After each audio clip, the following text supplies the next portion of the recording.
நடுவர் அவர்களே, ரொம்ப அழகான ஒரு கேள்வி கேட்டிருக்கிறீங்க. என்ன அப்படின்னா, குடும்பத்தினுடைய மகிழ்ச்சி எதில் உள்ளது? ஆண்களினுடைய வருமானத்தில் குடும்பத்தினுடைய மகிழ்ச்சி இருக்கா, பெண்களினுடைய நிர்வாகத்தில் குடும்பத்தினுடைய மகிழ்ச்சி இருக்காங்கிறது தான் கேள்வி. உலகத்திலேயே மிகச்சிறிய ஒரு புத்தகம் அச்சிடப்பட்டது. உலகத்திலேயே சின்ன புத்தகம். அந்த புத்தகத்தினுடைய தலைப்பு என்ன தெரியுமா? இந்த உலகத்தை ஆள்வது யார்? இதுதான் அந்த தலைப்பு.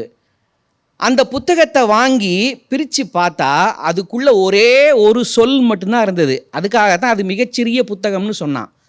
இந்த உலகத்தை ஆள்வது யாருங்கிற தலைப்பு கொண்ட புத்தகத்தை பிரித்து பார்த்த உடனே ஒரே ஒரு சொல் இருந்தது. அந்த என்ன சொல் தெரியுமா? பணம். அந்த சொல்லுக்கு பேர் தான் பணம்னு இருந்தது. பணம் தான் இந்த உலகத்தை ஆள்கிறது. ஆண்களினுடைய சட்டை பையிலா அப்படின்னா, அந்த வருமானத்தை நாங்கள் கொண்டு வந்து கொடுக்கல அப்படின்னா, அல்லது குடும்பத்திற்காக உழைப்பவர் கொண்டு வந்து கொடுக்கல அப்படின்னா, நீங்கள் எந்த கையை வச்சு நீங்கள் என்ன காரியம் பண்ண முடியும்னு கேட்குறேன் நான்.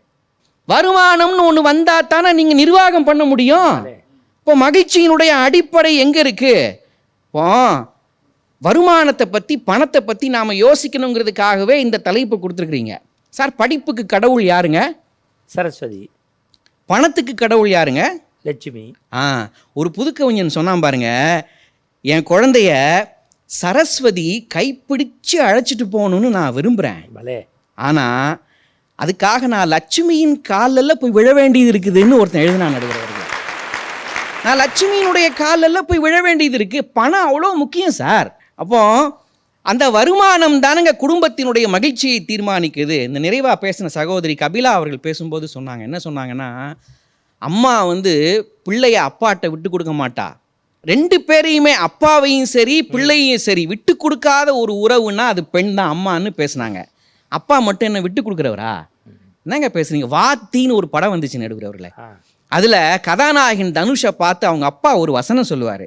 டேய், நீ இன்ஜினியரிங் படிக்கணும்னு நினச்ச, ஆனால் உன்னை படிக்க வைக்க முடியலடா என்னால், நான் தோத்துட்டேன்டான்னு சொல்லிட்டு ஒரு வசனம் சொல்லுவார் பாருங்க. ஒரு குழந்தைக்கு அது கேட்டதை வாங்கி கொடுக்கலன்னா அந்த குழந்தை அன்னைக்கு மட்டும்தான் அழுதுகிட்டே இருக்கும். ஆனால் கேட்ட குழந்தைக்கு வாங்கி கொடுக்க முடியலையேங்கிற அந்த துன்பத்தில் பெற்றோர்கள் வாழ்நாள் முழுக்க அழுவாண்டான்னு சொல்லி அந்த படத்தில் ஒரு வசனம் வருங்க. அப்போ வாங்கி கொடுக்க முடியாத ஒரு சூழல் எப்போ ஏற்படும்? வருமானம் இல்லாதனால தானே ஏற்படும். இப்போ பை நிறைஞ்சாதான் உங்கள் கை நிறையும், உங்கள் கை நிறைஞ்சாதான் வீட்டில் மகிழ்ச்சி நிறையும் நடுவர்களே. அப்போ அடிப்படை பணங்கிற விஷயத்தை புரிஞ்சிக்காம, வருமானம்ங்கிறத புரிஞ்சிக்காம எல்லாத்தையும் எங்களால் பண்ண முடியும்னு சொல்கிறது அது எப்படி சரியாக இருக்குன்னு தெரியல சார். இன்றைக்கி குழந்தை பிறந்த உடனே அது 3 kg ஆகுறதுக்குள்ளேயே ப்ரீ கேஜியில் கொண்டு போய் விட்டுறோம். அப்புறம் எல்கேஜிங்கிறோம், அப்புறம் யூகேஜிங்கிறோம், அப்புறம் டீனேஜ் வந்ததுக்கப்புறம் காலேஜ், அப்புறம் மேரேஜ், அப்புறம் கேரேஜ். எவ்வளவு செலவுங்க! பணம் இருந்தால் தாங்க நமக்கு ப்ரெஸ்டீஜ், இல்லைன்னா வேஸ்டேஜ்ன்றான். நம்மளால தூக்கி போட்டுடுறாங்க. எவ்வளோ பிரச்சனை வருது தெரியுமா குடும்பத்தில்? அவ்வளோ பிரச்சனையும் கடக்கணும்னா அந்த சட்டப்பையில் விழுற வருமானம் தான் நடுவர்களே குடும்பத்தினுடைய மகிழ்ச்சியே தீர்மானிக்குது. ஒரு கவிஞன் கவிதை எழுதினான் பாருங்க. காலில் ஈரம் படாமல் கடலை கடந்தவர் உண்டு, ஆனால் கண்ணில் ஈரம் படாமல் வாழ்க்கையை கடந்தவர் உண்டா அப்படின்னு கேட்டான்.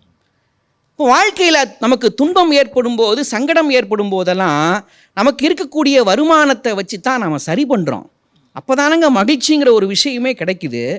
தனி மனித உறவுகளை, அரசியல் அதிகாரங்களை, பண்பாட்டு அதிகாரங்களை, அன்பு, பாசம் எல்லாத்தையுமே தீர்மானிக்கக்கூடிய ஒரு விஷயமாக வருமானம் தான் இன்றைக்கி இருக்குது, பணம் தான் இருக்குது. வாழ்க்கையை ரொம்ப சுருக்கமாக வாழலாம், வாழ்க்கையை ரொம்ப எளிமையாக வாழ்ந்தால் போதுங்கிறது கூட ஒரு வகையில் வன்முறை தான். ஒரு குமாஸ்தா மனோபாவத்தை உருவாக்கணும்னு நினைக்கிறவங்க தான் பேசிக்கிட்டே இருப்பாங்க. 1000 கவிதை சொன்னாங்களே, நானும் ஒரு கவிதை சொல்லி நிறைவு செய்கிறேன் நடுவர் அவர்களே. நானும் ஒரு கவிதை சொல்லி முடிக்கிறேன். உண்மையிலேயே சட்டைப்பை நிரம்பாத ஒரு மனிதன் புலம்புற மாதிரி அந்த கவிதை ஆரம்பிக்குது. நவகவிங்கிற கவிஞர் எழுதினார் பாருங்க. சட்டைப்பையில் வருமானம் நிரம்பாத ஒரு சாமானியன் பாடுற மாதிரி அந்த பாட்டு வரும்.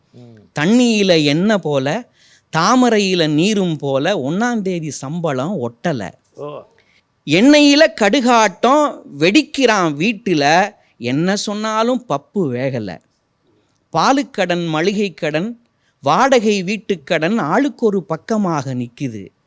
அடவாரருந்த செருப்பா வாழ்க்கையை ஓட்டுனாலும் வட்டி கடன் தேன்கூடா மொய்க்குது. கட்டிய மனைவி கூட எட்டியா கசக்கும்படி காசு பணம் ஆளை இங்கு மாத்துது. சிலர் பொட்டி பணம் எடுக்காம செல்லரிச்சு போகும்படி காசு முட்டாளிடம் போய் சிக்கி நிற்குது. வாழ்க்கையெல்லாம் ஒட்டு போட்டோம், வாய் வைத்த கட்டி போட்டோம், வருமானம் உள்ளபடி பத்தலை. அட தேள் கொடுக்கா கொட்டினாலும் பால் கொடுக்கும் தாய் போல வாழ்க்கையை நேசிப்பது நிக்கலன்னு ஒருத்தன் எழுதினான் நடுவர் அவர்களே. என்ன அழகான வரி பாருங்க, எவ்வளவு கஷ்டம் பாருங்க. அப்போ பை நிரம்பலை அப்படின்னா வீட்டில் மகிழ்ச்சி நிரம்பாது. ஒரே வரியில் சொல்லி முடிக்கிறேன்.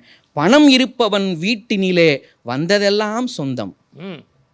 பணம் இல்லாத மனிதனுக்கு சொந்தம் கூட துன்பம்னு சொல்லி ஒரு திரை இசை கவிஞன் எழுதினான்.